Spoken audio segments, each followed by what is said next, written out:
नमस्कार विद्यार्थी मित्रांनो, मी रोहित वायकर सर, स्वामी विवेकानंद अकॅडमी चिंचवड पुणे ने सुरू केलेल्या MPSC फाउंडेशन कोर्स 2020 मध्ये आपल्या सर्व विद्यार्थ्यांचं स्वागत आहे. आज आपल्या ह्या लेक्चर्स मध्ये विज्ञान या विषयाबद्दल आपण अधिक माहिती समजून घेणार आहोत. सायन्स किंवा विज्ञान बद्दल MPSC मध्ये याचं महत्त्व काय आहे किंवा या विषयाची सुरुवात कशी करायची, याचा अभ्यास कसा करायचा आणि परीक्षेसाठी यातला कुठला महत्त्वाचा डाटा आपल्याला इम्पॉर्टंट आहे यावर आज आपण विचार करणार आहोत किंवा त्याबद्दलची काही मतं स्पष्ट करणार आहोत.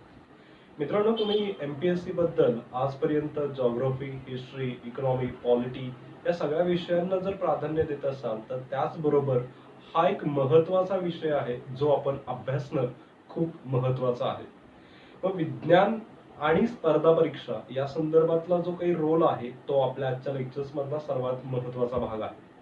इयत्ता 6वी, 7वी, 8वी, 9वी, 10वी आणि 11वी आणि 12वीच्या जर पाठ्यपुस्तकांचा जर तुम्ही अभ्यास केला असेल तर त्या पाठ्यपुस्तकांमध्ये विज्ञान जो विषय आहे त्याचं एक महत्त्व आपल्याला स्पर्धा परीक्षेमध्ये समजून घेता येईल. मग मित्रांनो, विज्ञानाचा अभ्यास करायचा म्हणजे काय आहे, राज्यसेवेमध्ये विज्ञानाचे किती क्वेश्चन्स येतात किंवा कंबाईन मध्ये विज्ञानाचे किती क्वेश्चन्स येतात हे आपल्यासाठी सर्वात महत्त्वाचं आहे. गेल्या काही 4-5 वर्षाचे जर आकडे तुम्हाला सांगायचे झाले तर राज्यसेवा परीक्षेमध्ये 12 ते 15 क्वेश्चन्स आपल्याला सायन्सवर विचारले जातात, म्हणजेच विज्ञानावर विचारले जातात. आणि कंबाईन म्हणजे संयुक्त परीक्षेबद्दल जर विचार करायचा झाला तर आपल्याला 18 ते जवळजवळ 22 पर्यंतचे क्वेश्चन्स म्हणजे 18 ते 22 क्वेश्चन हे विज्ञानावर म्हणजेच PSI STI असिस्टंटचा अभ्यास करणाऱ्या प्रिलिम्स एक्झाम्स मध्ये विचारलं जातं. राज्यसेवेच्या मुख्य परीक्षेबद्दल जर बोलायचं झालं तर राज्यसेवा मुख्य परीक्षेमध्ये म्हणजेच GS पेपर 4 मध्ये आपल्याला सायन्स आणि इकॉनॉमिक्स असे 2 विषय आहेत.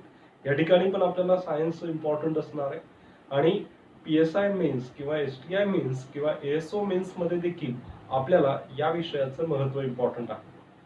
चला तर मित्रांनो, मग आज विज्ञानाबद्दल अधिक माहिती आपण समजून घेऊयात, याचा अभ्यास किती साध्या पद्धतीने करता येऊ शकतो हे समजून घेऊयात आणि याबद्दलची काही महत्त्वाची मतं किंवा याचा एक स्टडी प्लॅन आपण आजच्या लेक्चर्स मध्ये तयार करूयात.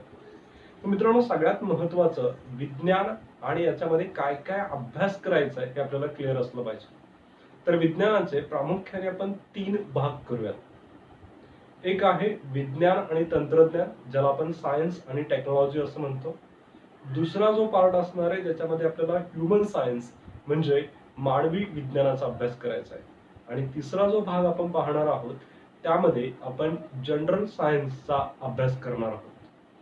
हे तिन्ही विषय म्हणजे विज्ञानाचे जे 3 पार्ट आहेत हे आपल्याला स्पर्धा परीक्षेमध्ये महत्त्वाचे आहेत. याच्याबद्दल जर वेटेज करायचं सांगितलं किंवा त्याचं सांगायचं झालं तर आपल्याला जनरल सायन्स आणि ह्युमन सायन्स वर मॅक्सिमम क्वेश्चन विचारले जाऊ शकतात.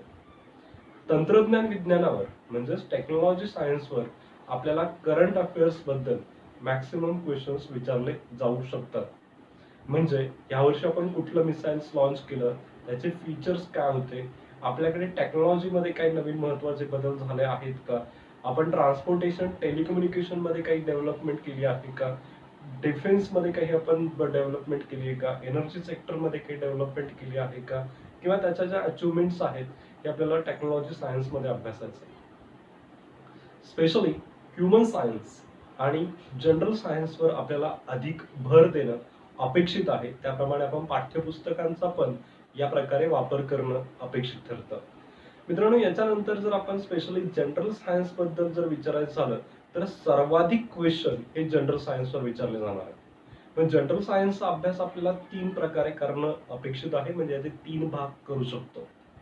पहिला आहे फिजिक्स म्हणजे भौतिकशास्त्र, त्यानंतर केमिस्ट्री म्हणजे रसायनशास्त्र आणि त्यानंतर बायोलॉजी म्हणजे जीवशास्त्राचा आपल्याला अभ्यास करायचा आहे. जीवशास्त्राचे पण पुढे 2 भागांमध्ये आपल्याला डिस्ट्रीब्युशन करायचं आहे. पहिला भाग आहे तो म्हणजे बॉटनी, ज्याच्यामध्ये आपण वनस्पती शास्त्राचा अभ्यास करणार आहोत आणि त्यानंतर झूलॉजी, ज्याच्यामध्ये आपण प्राणीशास्त्राचा आपण अभ्यास करणार आहोत. मित्रांनो, सायन्स हे जे स्ट्रक्चर्स मी तुम्हाला सांगितलं हे तुमच्या वहीमध्ये व्यवस्थित रेखाटून ठेवा आणि याचा उपयोग तुम्हाला परीक्षेचं म्हणजेच या विषयाचं ज्या पद्धतीने डिस्ट्रीब्युशन आहे ते समजण्यासाठी नक्की फायदा होऊ शकतो. मग मित्रांनो, सायन्समध्ये हे 3 महत्त्वाचे भाग म्हणजेच टेक्नॉलॉजी सायन्स, ह्यूमन सायन्स आणि जनरल सायन्स. जनरल सायन्सचे फिजिक्स, केमिस्ट्री आणि बायो, आणि बायोलॉजीचे पुन्हा 2 भाग म्हणजे झुलॉजी आणि बॉटनी हे आपल्याला अपेक्षित लक्षात असणं पाहिजे. मग आपण विज्ञानाचा अभ्यास करताना सर मग आम्ही कुठल्या फील्डचे आहोत किंवा तुम्ही कुठल्या विषयातनं डिग्री केलेली आहे हे जास्त महत्त्वाचं नाही, कारण का विज्ञान हा विषय तुमच्या 10वी पर्यंतच्या सायन्स अभ्यासक्रमावर विचारलेला आहे.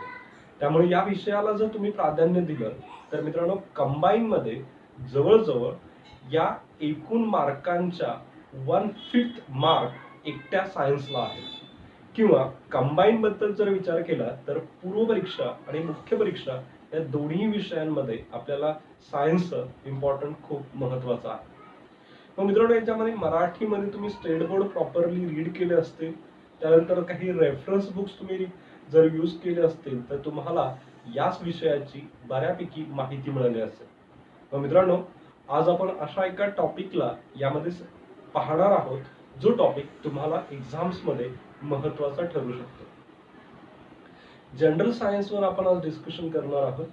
जनरल सायन्स मध्ये फिजिक्स, केमिस्ट्री आणि बायोलॉजीचा जर विचार करायचा झाला तर मॅक्सिमम क्वेश्चन्स हे आपल्याला फिजिक्सवर विचारले जातात, भौतिक शास्त्रावर विचारले जातात. मग फिजिक्स किंवा भौतिक शास्त्रावर आपल्याला किती क्वेश्चन्स असू शकतात?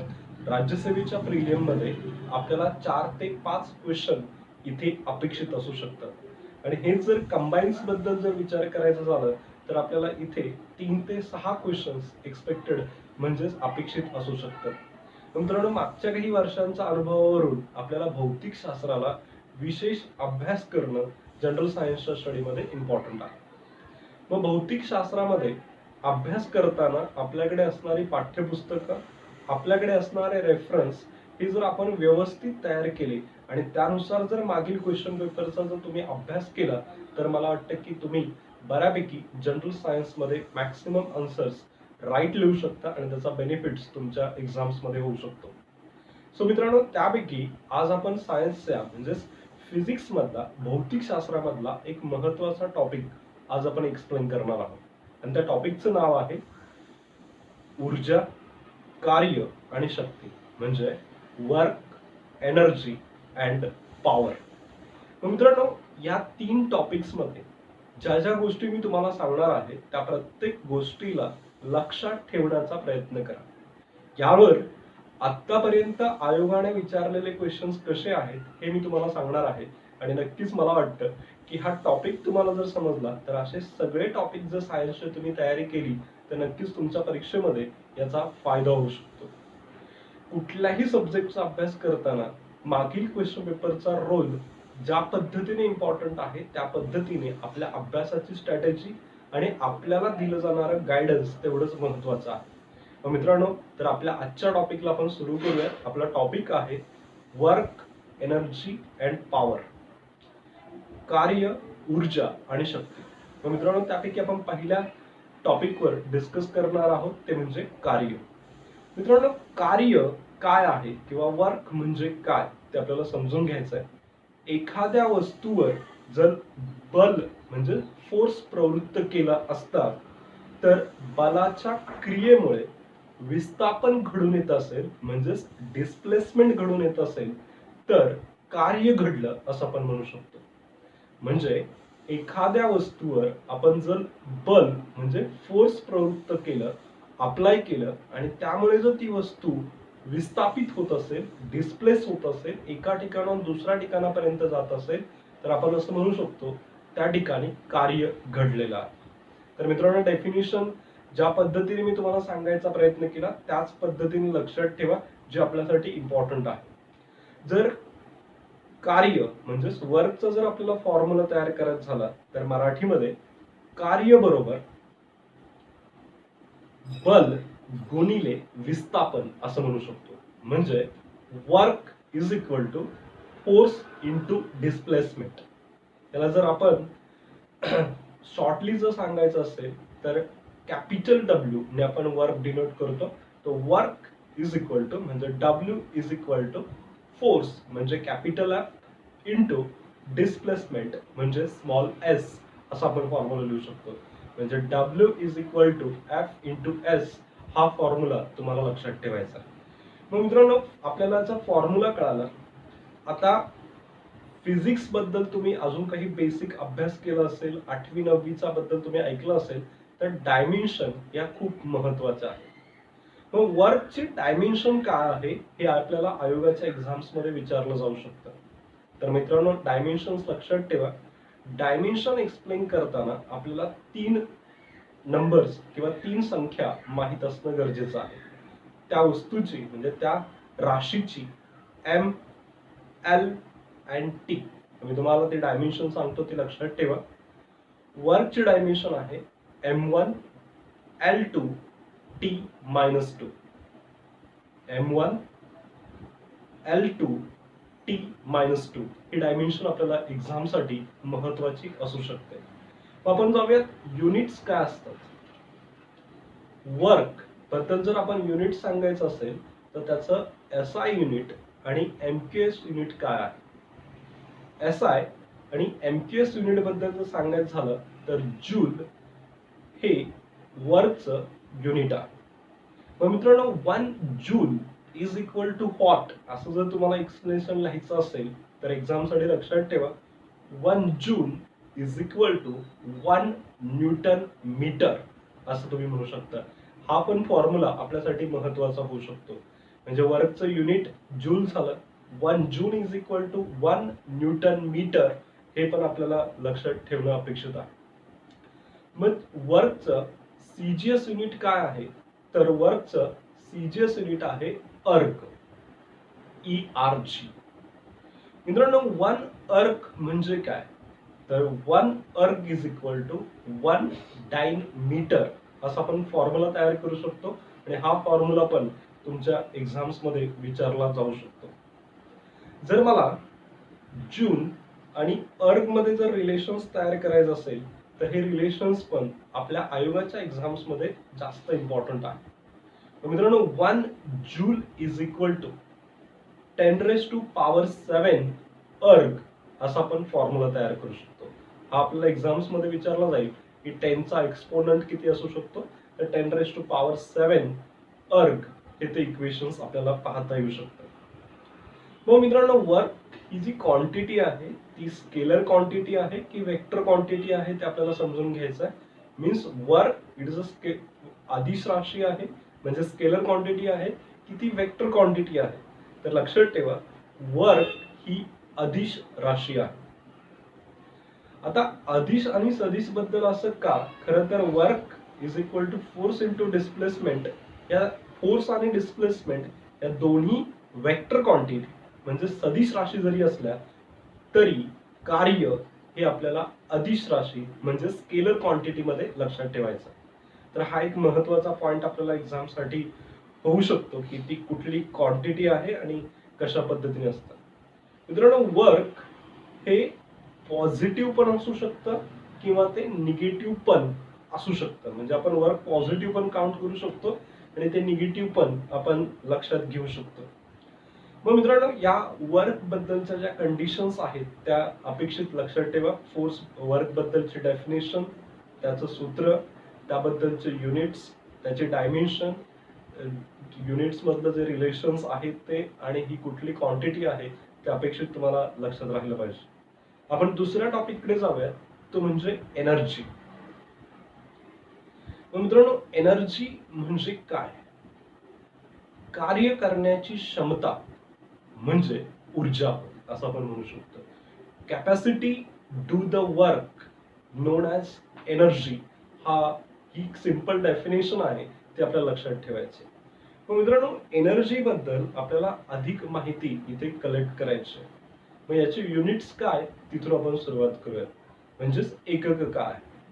ऊर्जेचं MQS आणि CGS युनिट जे आहे ते आहे जूल. म्हणजे ज्या प्रकारे कार्य आहे त्याच प्रकारे याची युनिट्स पण आहेत. आणि CGS युनिट आहे अर्क म्हणजे जे वर्कला पण आपल्याला पाहिलेलं आहे. मग मित्रांनो आपल्याला मानवी शरीराबद्दल जर सांगायचं झालं तर मानवी शरीरामध्ये जी ऊर्जा आहे ती आपण कॅलरी स्वरूपामध्ये मोजतो. मग एक कॅलरीचं आपण जूल बरोबर जर इक्वेशन तयार करायचं झालं तर ते कसं असेल हे आपल्याला एक्झाम्स मध्ये विचारलं जाऊ शकतं. म्हणजे इथे मी तुम्हाला एक फॉर्म्युला सांगतोय तो लक्षात ठेवायचा आहे. 1 calorie is equal to 4.185 joule. हे एक रिलेशन लक्षात ठेवा. 1 calorie is equal to 4.185 joule. याला जर आपण अप्रोप्रिएट म्हणायचं म्हटलं किंवा आपण अंदाज सांगायचं म्हटलं तर 4.2 जूल असं आपण म्हणू शकतो. सो मित्रांनो, डायमेन्शन काय असू शकणार आहे? ज्याप्रमाणे वर्कची डायमेन्शन आहे त्याच प्रकारे याची एनर्जीची पण डायमेन्शन आहे. m1 l2 t-2 ही आपल्याला इथे एनर्जीची डायमेन्शन लक्षात ठेवायची. मित्रांनो, एनर्जी वेगवेगळ्या स्वरूपात आपल्याला पाहायला मिळते. याच्यामध्ये मेकॅनिकल एनर्जी आहे, याच्यामध्ये कायनेटिक एनर्जी आहे, पोटेन्शियल एनर्जी आहे. म्हणजे एनर्जीचे नंबर ऑफ टाइप्स आपल्याला इथे लक्षात घ्यायचे किंवा ते माहित असणं अपेक्षित आहे. लाईट म्हणजे प्रकाश हा पण ऊर्जेचाच एक प्रकार आहे. साऊंड हा पण एक ऊर्जेचाच प्रकार आहे. किंवा जी उष्णता आहे, हीट आहे, हे पण एक प्रकारचं उष्णतेचं म्हणजे ऊर्जेचंच एक प्रमाण आहे. मग मित्रांनो, आपल्याला या ठिकाणी लक्षात ठेवायचं आहे की ज्या पद्धतीने एनर्जीचे जे युनिट्स आहेत त्यापैकी एनर्जीच्या 2 महत्वाचे प्रकार कोणते? तर एक पहिलं आहे कायनेटिक एनर्जी म्हणजे गतिज ऊर्जा, आणि दुसरा महत्वाचा प्रकार आहे तो म्हणजे स्थितीज ऊर्जा किंवा पोटेन्शियल एनर्जी. गतिमान अवस्थेमध्ये एखाद्या वस्तूमध्ये असणारी उष्णता किंवा ऊर्जा मोजायची असेल तर तिला आपण कायनेटिक एनर्जी म्हणू शकतो. आणि त्या संदर्भातलं जर सूत्र सांगायचं झालं तर ते सूत्र आहे किंवा फॉर्म्युला आहे kinetic energy is equal to किंवा बरोबर half mv². Half mv². m म्हणजे मास आणि v इज द वेलॉसिटी. हा एक फॉर्म्युला तुम्हाला लक्षात ठेवायचा आहे. आणि जर स्थितीज ऊर्जेबद्दल सांगायचं असेल म्हणजेच पोटेन्शियल एनर्जी बद्दल जर आपल्याला सूत्र सांगायचं असेल तर पोटेन्शियल एनर्जी बरोबर असं लिहायचं आहे mgh. mgh म्हणजे काय? मास, त्यानंतर जे काही ग्रॅव्हिटेशनल फोर्स अप्लाय होतोय ते, अँड हाईट ऑफ ऑब्जेक्ट त्या वस्तूची उंची, यावरनं हा फॉर्म्युला आपण तयार करू शकतो. मित्रांनो, एखादी इमारत जर स्थिर अवस्थेत उभी असेल, अस्तित्वात असेल, तर त्या बॉडीमध्ये किंवा त्या बिल्डिंग मध्ये किंवा त्या स्ट्रक्चर्स मध्ये एनर्जी आहे आणि ती पोटेन्शियल एनर्जी आहे. आपल्या ऍक्टिव्हिटी मध्ये जी एनर्जी असते ती आपल्याला कायनेटिक एनर्जी आहे असं आपण म्हणू शकतो. मग आपल्याला या ठिकाणी एक लक्षात घ्यायचं आहे की एनर्जी वेगवेगळ्या स्वरूपात आपल्याला पाहायला मिळते. मग मित्रांनो, ज्या पद्धतीने एक महत्वाचा लॉ आपल्याला एनर्जी बद्दल लक्षात ठेवायचा आहे, या जगामध्ये किंवा ह्या विश्वामध्ये जी काही एनर्जी आहे ती कॉन्स्टंट आहे, इनफायनाइट आहे. ती कधीच डिस्ट्रॉय होऊ शकत नाही किंवा ती कधीही नव्याने तयार केली जाऊ शकत नाही. ती फक्त एका स्वरूपातून दुसऱ्या स्वरूपामध्ये जाते. म्हणजे law of conservation of energy बद्दल मी तुमच्याशी बोलतोय. या विश्वामध्ये जी काही ऊर्जा आहे, एनर्जी आहे, इट्स रिमेन कॉन्स्टंट. फक्त ती एका स्वरूपातून दुसऱ्या स्वरूपामध्ये ट्रान्सफर होऊ शकते किंवा ती अवस्था बदलू शकते, हे आपल्याला याच्यामध्ये लक्षात ठेवायचं. मग हा एनर्जीचा law of conservation of energy आपल्याला अपेक्षित माहित असला पाहिजे. मग मित्रांनो, आता आपल्याला एनर्जी इज इक्वल टू अजून एक फॉर्म्युला पाहायचा आहे. Energy is equal to power into time. मित्रांनो, हा एक फॉर्म्युला आपल्या सगळ्यांसाठी महत्वाचा आहे. मी तुम्हाला एनर्जीची डायमेन्शन सांगितली, एनर्जीचे टाइप्स सांगितले, ते आपल्यासाठी जास्त महत्वाचे आहेत आणि ते आपल्याला लक्षात ठेवायचे. आता याच्यानंतर तिसरी कन्सेप्ट आपल्यासाठी महत्वाची आहे ती म्हणजे पॉवर म्हणजे शक्ती. मित्रांनो, पॉवर म्हणजे काय? कार्य करण्याच्या दरास शक्ती असं म्हणतात. म्हणजे जे काही तुम्ही वर्क डन करणार आहात त्यासाठी किती काळ लागतोय याला आपण शक्ती असं म्हणू शकतो. म्हणजे याचा सिंपल फॉर्म्युला बनेल, आपण पॉवर हे कॅपिटल पी मध्ये डिनोट करतोय is equal to work upon time. म्हणजे त्याचा फॉर्म्युला सांगायचा झाला तर capital P is equal to W upon T हा फॉर्म्युला आपल्याला लक्षात ठेवायचा आहे किंवा तो माहित असणं गरजेचं आहे. ज्या प्रकारे वर्क आपण अदिश राशी पाहिली त्याच प्रकारे पण शक्ती म्हणजेच पॉवर ही पण अदिश राशी आहे. हा एक महत्वाचा पॉइंट. आता युनिट्स बद्दल जर सांगायचं झालं तर पॉवरचं युनिट आहे वॅट. आपल्या घरामध्ये जे बल्ब आहे ट्यूब्स आहेत त्या वॅट मध्ये मोजतो. म्हणजे ते किती वॅटची आहे व त्याची पॉवर काय आहे ते आपण या एककामध्ये मोजतो. तर मित्रांनो एक वॅट म्हणजे तसं एसआय युनिट जे आहे ते वॅट आपल्याला लक्षात ठेवायचं आहे. आणि याबद्दलचं जे सीजीएस युनिट आहे ते आहे अर्क पर सेकंड. हे लक्षात ठेवा. एसआय युनिट आहे वॅट आणि सीजीएस युनिट आहे अर्क पर सेकंड. म्हणजे जर 1 वॅट इज इक्वल टू तुम्हाला जूल बरोबर काही रिलेशन्स तयार करायचे असेल तर 1 watt is equal to 1 joule per second असं आपण म्हणू शकतो.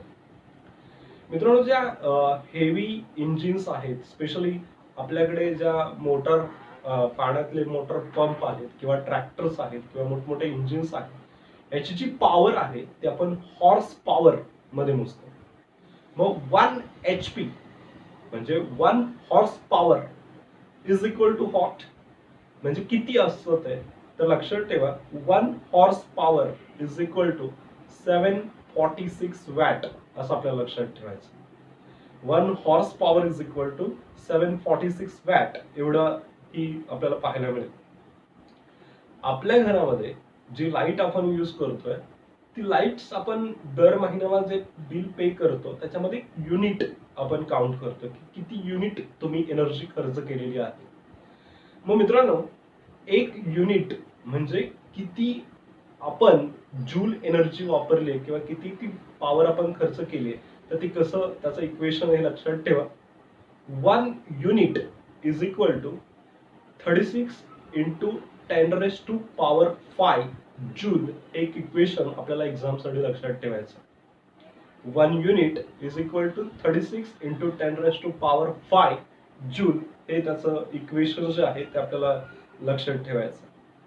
मग मित्रांनो पॉवरची डायमेन्शन काय होऊ शकते तर पॉवरची डायमेन्शन आपल्याला लक्षात ठेवायची आहे. या ठिकाणी M1 L2 T-3 इथे लक्षात ठेवा. मित्रांनो या तिन्ही डायमेन्शन तुमच्या एक्झाम साठी इम्पॉर्टंट आहेत आणि पॉवर मध्ये आपल्याला किलोवॅट मेगावॅट त्यानुसार तुम्हाला 10 चे एक्सपोनंट तयार करायचे. म्हणजे किलोवॅट असेल तर 10⁻³ मेगावॅट असेल तर 10⁻⁶ हे आपल्याला लक्षात घ्यायचं आहे. मग मित्रांनो मी तुम्हाला खूप कमी वेळात वर्क एनर्जी अँड पॉवर याचं एक्झाम्स मध्ये काय रोल असू शकतो फिजिक्स मधला ह्या टॉपिकचा हे मी सांगण्याचा प्रयत्न केला. असं जर तुम्ही प्रत्येक टॉपिक जर समजून घेतला त्या प्रत्येक टॉपिकचा जर तुम्ही व्यवस्थित नोट्स तयार केल्या मागच्या प्रिव्हियस पेपर मध्ये त्याचा रोल काय होता किंवा त्याच्यावर काय क्वेश्चन्स आले हे जर समजून घेतलं तर येणाऱ्या परीक्षेमध्ये या टॉपिकचं इम्पॉर्टंट काय होऊ शकतं हे आपल्याला कळू शकतं.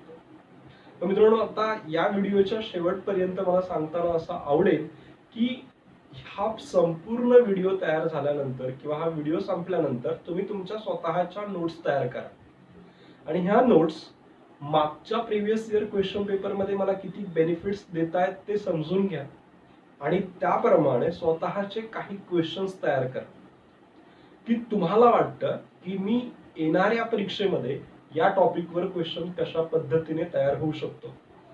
मग मित्रांनो असे जर आपण प्रत्येक टॉपिक जर समजून घेण्याचा प्रयत्न केला त्या प्रत्येक टॉपिकच्या शॉर्ट नोट्स जर तयार केल्या मागील क्वेश्चन पेपर आणि एक्सपेक्टेड क्वेश्चन्स जर तुम्ही तयार करण्याचे किंवा ते सोडवण्याचा जर प्रयत्न केला तर विज्ञान नक्कीच आपल्या सगळ्या विद्यार्थ्यांना सोपं जाऊ शकतं असं मला वाटतं.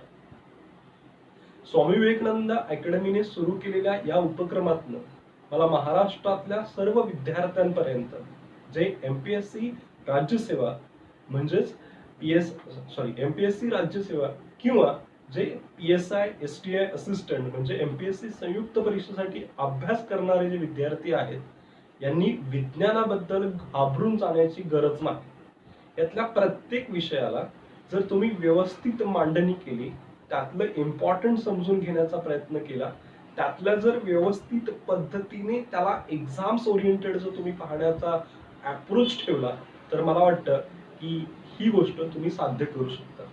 तुमच्या अभ्यासातलं सातत्य ही तुमची सगळ्यात महत्वाची यशाचा मार्ग किंवा एक वेग ठरू शकतो। तर मित्रांनो, आजच्या व्हिडिओमधून तुमच्या येणाऱ्या परीक्षेमध्ये तुम्हाला नक्कीच फायदा हो अशी अपेक्षा।